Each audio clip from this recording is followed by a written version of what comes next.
ശ്രീനിവാസൻ നല്ല ഓർമ്മകൾ മാത്രം നൽകുന്ന ഒരു സുഹൃത്തും ഒരു സഹോദരനും ഒരു കലാകാരനുമാണ്. ഞാൻ അദ്ദേഹത്തെ ആദ്യം പരിചയപ്പെടുന്നത് ഓടരുതമ്മാവ അളറിയ എന്ന പ്രിയദർശൻ്റെ സിനിമ. ഈ സിനിമയിൽ അഭിനയിക്കാൻ വേണ്ടി അദ്ദേഹം അവിടെ വരും.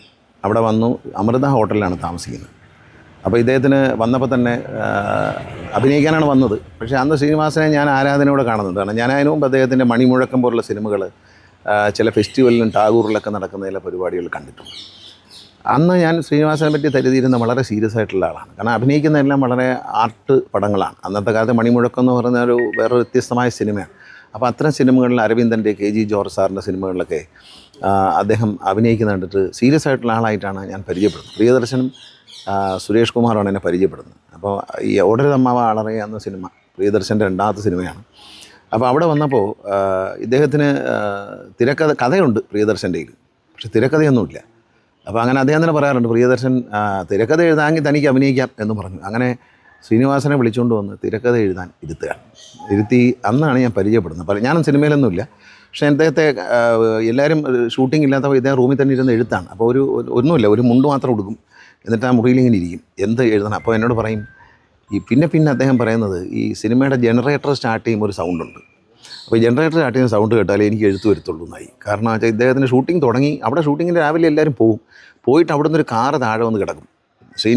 സീൻ എഴുതി കൊടുത്തിട്ട് വേണം അടുത്ത സീൻ എടുക്കാനായിട്ട്.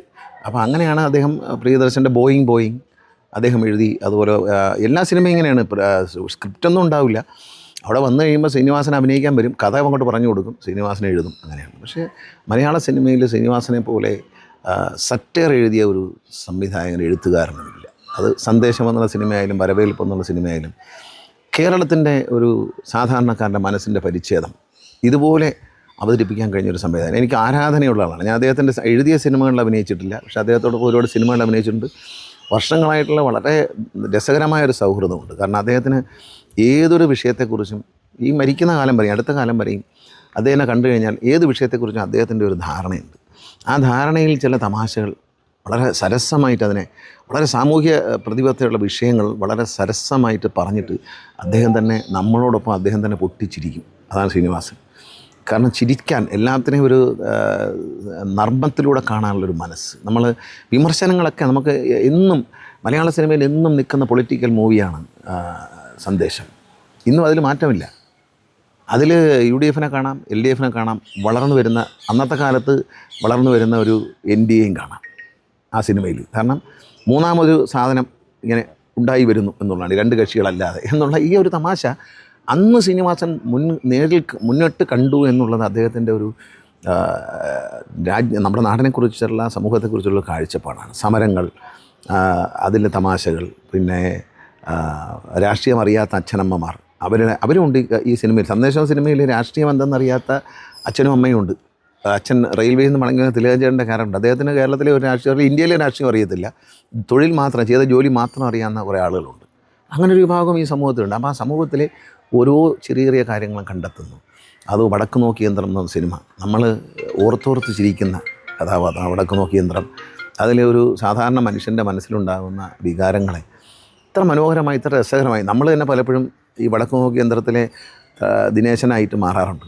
നമ്മുടെ മനസ്സിൽ തന്നെ പലപ്പോഴും എല്ലാവർക്കും തോന്നാതെ അതെന്തൊരു മനുഷ്യൻ്റെ മനസ്സിനെ ഇതുപോലെ അപഗ്രഥിക്കാനും അതിനെ സരസമായി അവതരിപ്പിക്കാനും കഴിയുന്ന ഒരു എഴുത്തുകാരൻ, ഒരു ഫിലിം മേക്കർ മലയാള സിനിമയ്ക്ക് വലിയൊരു നഷ്ടമാണ്. ശ്രീനിവാസൻ്റെ ഓരോ കഥാപാത്രങ്ങൾ, ഇപ്പം സന്ദേശത്തിലെ ശങ്കരാടിച്ചേട്ടൻ്റെ ക്യാരക്ടർ നമ്മളിപ്പോഴും പറയാറുണ്ട്. അതിൽ ഒരു ഇലക്ഷൻ കഴിയുമ്പോഴും നമ്മൾ പറയുന്നൊരു വാക്കുണ്ട്, അല്ല നമ്മളെന്താ തോറ്റേ അത് പറയൂ എന്ന് നേതാവിനോട് ചോദിക്കുന്ന ബോബി കുട്ടാഗ്രയുടെ കഥാപാത്രം, ആ ഒരു അന്തർധാര, ഇതൊക്കെ ശ്രീനിവാസൻ്റെ മനസ്സിൽ അല്ലാതെ മറ്റൊരാളുടെ മനസ്സിൽ ഉദിച്ചില്ല. ഇപ്പോൾ മറ്റു രാഷ്ട്രീയ സിനിമകൾ എഴുതിയവരൊക്കെ ഉണ്ട്, അതൊക്കെ നല്ല സിനിമകളാണ്. പക്ഷേ ലൈവായിട്ട് അതിൻ്റെ കാര്യം എന്താ പറയുക, ഈ പറയുന്നതെല്ലാം സത്യമായതുകൊണ്ട്. ഇപ്പോൾ രഞ്ജി പണിക്കർ നല്ല രാഷ്ട്രീയ സിനിമകൾ എഴുതിയാണ്, അതൊക്കെ അന്നത്തെ കാലത്ത് വലിയ കോളിളക്കം സൃഷ്ടിച്ച രാഷ്ട്രീയ സിനിമകളാണ്. പക്ഷേ ആ സിനിമയല്ല. ശ്രീനിവാസൻ്റെ സന്ദേശം എന്ന സിനിമ വളരെ ലളിതമാണ്. മലയാള സിനിമയ്ക്ക് ഏറ്റവും വലിയൊരു നഷ്ടമാണ് ശ്രീനിവാസൻ്റെ ആരോഗ്യമില്ലായ്മ തന്നെ വലിയൊരു നഷ്ടമായിരുന്നു. നമുക്കത് കഴിഞ്ഞ് എടുത്ത് നോക്കിക്കഴിഞ്ഞാൽ സത്യനന്ദിക്കാടുമായി ചേർന്നുള്ള സിനിമകൾ, നമ്മൾ ഇന്നും പറയുന്നൊരു കാര്യമുണ്ട്, ദുബായ് ആണെന്ന് പറഞ്ഞ് മാമുക്കോയ ഇവരെ രണ്ടുപേരും കൂടെ കൊണ്ടുവന്ന് മദ്രാസിൽ വിടും. അറബിയോട് പറയാൻ അറബി പഠിപ്പിക്കുക, 2 വാക്ക് അറബി പഠിപ്പിക്കുക. ഇതൊക്കെ ഇത്രയും ഹ്യൂമറസ് ആയിട്ട് കാണുന്ന ഒരാളല്ലേ അത് പറയാം, എഴുതാനൊക്കൂ? അങ്ങനെ ഒരു കാര്യം എഴുതാൻ പറ്റൂ? സഖാവ് എന്താ കല്യാണം കഴിച്ചതെന്ന് ചോദിക്കുമ്പോൾ അത് നമ്മളിപ്പോൾ തൻ്റെ കാര്യമല്ലേ സംസാരിക്കുന്നത് എന്നുള്ള മറുപടി ശങ്കരാചാര്യൻ്റെ. അപ്പോൾ കല്യാണം നമുക്ക് അത്ര നല്ലതല്ല എന്ന് പറയുമ്പോൾ സഖാവ് കല്യാണം കഴിച്ചോ എന്ന് ചോദിക്കുമ്പോൾ അല്ല അത് തൻ്റെ കാര്യമല്ലേ പറഞ്ഞത്, നമ്മളെ കാര്യമല്ലല്ലോ എന്ന് പറയുന്ന അത്തരം തമാശകൾ വളരെ രസകരമാണ്. പിന്നെ ഇന്നസെൻ്റ് വരുന്നതും നാരിയൽക്ക പാനിയെക്കുറിച്ച് പറയുന്നതും അതിനെപ്പറ്റിയുള്ള അർത്ഥവ്യാഖ്യാനങ്ങളുമൊക്കെ വേറൊരു എഴുത്തുകാരനെ ചിന്തിക്കാൻ പറ്റുമെന്ന് എനിക്ക് തോന്നുന്നില്ല. കാരണം അത്രത്തോളം മനസ്സിൽ ഒരു ലാളിത്യം കൊണ്ട് നടക്കുന്നതാണ് അദ്ദേഹം. ജീവിതത്തിൻ്റെ എല്ലാ ഘട്ടങ്ങളിലും തൻ്റെ കഥാപാത്രങ്ങളെ പോലെ തന്നെ ലളിതമായി ജീവിച്ചു എന്നുള്ളതാണ്. ശരിക്കും അതാണ് ആ വാക്ക്. കാരണം കഥാപാത്രങ്ങൾ സാധാരണക്കാരാണ്. ശ്രീനിവാസൻ എത്ര വലിയ സ്റ്റാർ ആയിരിക്കുമ്പോഴും, എത്ര മാർക്കറ്റുള്ള ഒരു ടെക്നീഷ്യനും ഡയറക്ടറും ആക്ടറുമായിട്ടിരിക്കുമ്പോഴും ശ്രീനിവാസൻ എന്ന് പറയുന്നത് ഒരു സാധാരണ തലശ്ശേരിക്കാരൻ്റെ ഒരു സാധാരണ മനുഷ്യൻ, ഒരു സാധാരണ നമ്മളിപ്പോലെ ഒരു സാധാരണക്കാരനായിരുന്നു. ഒരു താരമായി ഒരിക്കലും അദ്ദേഹം മാറിയിട്ടില്ല. താരങ്ങളുടെ താരമായിരുന്നു ശ്രീനിവാസൻ, പക്ഷേ താരങ്ങളെക്കാൾ വലിയ താരം. പക്ഷേ ഒരിക്കൽ പോലും അദ്ദേഹം ഒരു താരമായിട്ടില്ല. സാധാരണക്കാരനായി ജീവിച്ചു. സാധാരണക്കാരുടെ തമാശകളും സാധാരണക്കാരുടെ ചിന്താഗതികളും ഒക്കെ കണ്ടു. അതാണ് ശ്രീനിവാസൻ്റെ പ്രത്യേകത.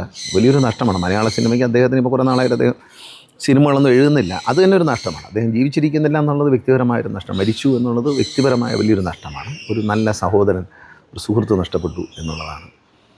പക്ഷേ അതിലുപരി മലയാള സിനിമയ്ക്ക് അദ്ദേഹം എഴുത്തും അഭിനയമൊക്കെ കുറച്ചത് തന്നെ അന്നോട്ട് തന്നെ ഒരു നഷ്ടമാണ്. കാരണം നമ്മൾ നാടോടിക്കാറ്റ് പോലുള്ള സിനിമകൾ, അത് കഴിയുമ്പോൾ അതിൻ്റെ രണ്ടാം ഭാഗം, ഇതൊക്കെ രസകരമാണ്. ഈ അറബി വേഷമൊക്കെ നമ്മൾ സാധാരണ കണ്ടാൽ ഒരു തമാശയായിട്ട് തോന്നുമെങ്കിൽ ഇന്ന് നമ്മളതെല്ലാം എടുത്ത് അദ്ദേഹത്തിൻ്റെ ഓരോ കഥ, ഈ നമ്മുടെ വെള്ളാനകളുടെ നാട്, അതിൽ പപ്പുവേട്ടൻ്റെ സംഭാഷണമുണ്ട്.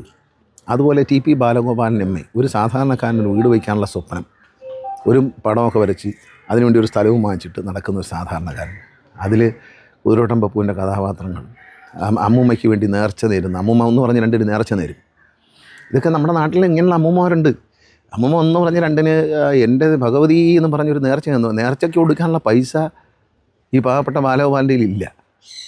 അപ്പോൾ അതൊക്കെ സമൂഹത്തിലെ അത്തരം കാഴ്ചകൾ കാണാൻ, അത് പകർത്താൻ, നമുക്ക് പകർന്നു തരാൻ ശ്രീനിവാസനല്ലാതെ മറ്റൊരു ഫിലിം മേക്കറില്ല, ഒരു എഴുത്തുകാരനില്ല. എഴുത്തുകാർ പലരും അങ്ങനെ പറയാറ്, പക്ഷേ ശ്രീനിവാസനെ പോലെ ഫിലിം മേക്കർ ഇല്ല.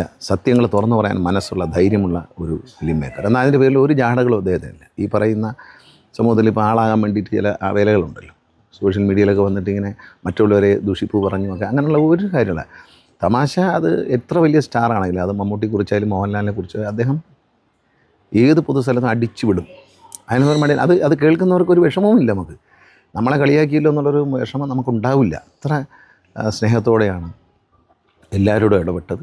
നല്ലൊരു ഫിലിം മേക്കറും നല്ലൊരു എഴുത്തുകാരനും നല്ലൊരു ഒബ്സർവേഷൻ, അദ്ദേഹത്തിൻ്റെ ഒരു വിലയിരുത്തലുകൾ വളരെ ഷാർപ്പായിട്ടുള്ള വിലയിരുത്തലുകൾ അതൊന്നും അദ്ദേഹം എടുത്തു വെച്ച് നാട്ടുകാർ മുമ്പിൽ അവതരിപ്പിക്കില്ല. തൻ്റെ കഥയിലൂടെ, തൻ്റെ കഥാപാത്രങ്ങളിലൂടെ ചില സാമൂഹിക വിമർശനങ്ങളും സാമൂഹികമായ ആരെയും അധിക്ഷേപിച്ച് പറയുന്ന ഒരു ഡയലോഗ് അദ്ദേഹത്തിന് സിനിമയിൽ ഉണ്ടാവില്ല. ശ്രദ്ധിച്ചിട്ടുണ്ട്, അദ്ദേഹത്തിന് ഷാർപ്പായിട്ട് പറയുന്നൊന്നും ഉണ്ടാവില്ല. പക്ഷേ നമ്മൾക്കത് ഹൃദയത്തിൽ തട്ടുന്ന തമാശകൾ, ഇത് ഇന്ന ആളെക്കുറിച്ചാണോ, ഇത് എന്നെക്കുറിച്ച് തന്നെയാണോ എന്ന് നമുക്ക് തോന്നിപ്പോകുന്ന തരത്തിലുള്ള അദ്ദേഹത്തിൻ്റെ എഴുത്തും കാര്യങ്ങളും വലിയൊരു നഷ്ടമാണ്. കാരണം അദ്ദേഹത്തിൻ്റെ തിരക്കഥയിൽ പോലും അദ്ദേഹത്തിൻ്റെ വേഷം ചിലപ്പോൾ വളരെ ചെറുതായിരിക്കാം. വളരെ താരപരിവേഷമില്ലാതെയാണ് അദ്ദേഹം മറ്റൊരാൾക്ക് എഴുതുന്നു. അതിൽ ചെറിയ വേഷങ്ങൾ, ഇപ്പോൾ ഗാന്ധിനഗർ സെക്രട്ടറിയേറ്റ് ആയിരിക്കാം, തേന്മാവിൻ കുമ്പത്തായിരിക്കാം. അല്ല, അതിലൊക്കെ പുള്ളി തല്ലുള്ള ആളായിട്ടും പിന്നെ കരിവാരി തേച്ച് വരുന്ന, പിന്നെ കള്ളനായിട്ട് വേഷം മാറി വരികയൊക്കെ ചെയ്യുന്ന ഒരു സാധാരണക്കാരൻ.